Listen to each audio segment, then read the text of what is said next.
From the PEP Radio Newsroom, this is the Lunch Hour News Blast. LGBTQ Nation is reporting that gay Trump administration official Ric Grenell is raging over the latest performer to withdraw from the Kennedy Center's lineup after the president named the once revered cultural institution after himself in December. Béla Fleck, the 18-time Grammy-winning folk artist, pulled the plug on his appearance with the National Symphony Orchestra on Tuesday, citing a charged political atmosphere following Trump's takeover of the venue. I have withdrawn from my upcoming performance with the NSO at the Kennedy Center. Performing there has become charged and political at an institution where the focus should be on the music. Fleck said in a statement, I look forward to playing with the NSO another time in the future when we can get together and share and celebrate art. Grenell blasted Fleck in response, mocking the artist's explanation and accusing him of the very same behavior that's undermined the center's mission since Trump took charge. You just made it political and caved to the woke mob who wants you to perform for only lefties, Grenell posted to X. This mob pressuring you will never be happy until you only play for Democrats.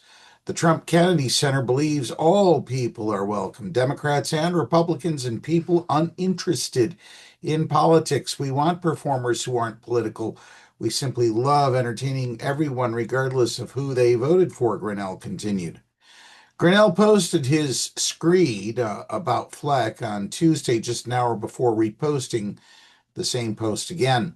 Like Trump, Grenell spends his time in his official capacity leading the arts institution, denouncing the previous regime with claims it left the Kennedy Center in a shambles. Fleck was clear that it's the president and his followers who have imposed the politics on the formerly bipartisan arts institution. It has become less and less a musically and artistically based situation and more of a highly politicized and divisive one, Fleck told the New York Times. This pushes against the deepest motivations of why I want to be a musician. Among other artists who cancel at the Kennedy Center are singer Isa Rae, Pulitzer Prize winner Rhiannon Giddens, Peter Wolf, Low Cut Connie, and the Gay Men's Chorus of Washington, D.C. In June, Lin-Manuel Miranda pulled the entire Kennedy Center run of the historical musical Hamilton from the venue's lineup. Grenell accused the producers of working with Democratic senators in the New York Times to boycott the Kennedy Center, refusing to perform for audience members who don't share their personal politics and cosplay as victims of intolerance. In another X attack on a user highlighting the wave of withdrawals under the Trump loyalists' watch, Grenell called the cancellations old news. The artists who are now canceling shows were booked by the previous far-left leadership. Their actions prove that the previous team was more concerned about the booking of far-left political activists rather than artists willing to perform for everyone, regardless of their political beliefs.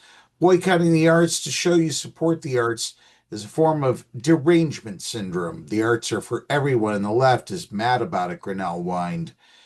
In December, Grenell announced the so-called Trump Kennedy Center is suing jazz artist Chuck Red for breach of contract after Red withdrew from a New Year's Eve show. Grenell called Red a nobody and asked for $1 million in damages. Grenell has become increasingly unhinged since some Democrats announced an investigation in November into his leadership of the center, where ticket sales have plummeted since Trump's takeover. Contracts, invoices, and facility use agreements reveal that you operate the center for the enrichment of your friends and acquaintances, to dole out political favors, and as a playground for the President of the United States and his allies. Senator Sheldon Whitehouse, a Democrat of Rhode Island, wrote in a letter to Grenell informing him of the investigation. The center is being looted to the tune of millions of dollars in foregone revenue, canceled programming, unpaid use of its facilities, and wasteful spending on luxury restaurants and hotels. An unprecedented pattern of self-dealing, favoritism, and waste, Whitehouse wrote. That's the news blast for this hour. If you are watching our news videos on YouTube, please be sure to subscribe to our channel. PEP Radio is available on the Live 365 app, the PEP Radio page at paequality.com, Roku, and Alexa. Up next, we have the Meadville area weather forecast here on PEP Radio.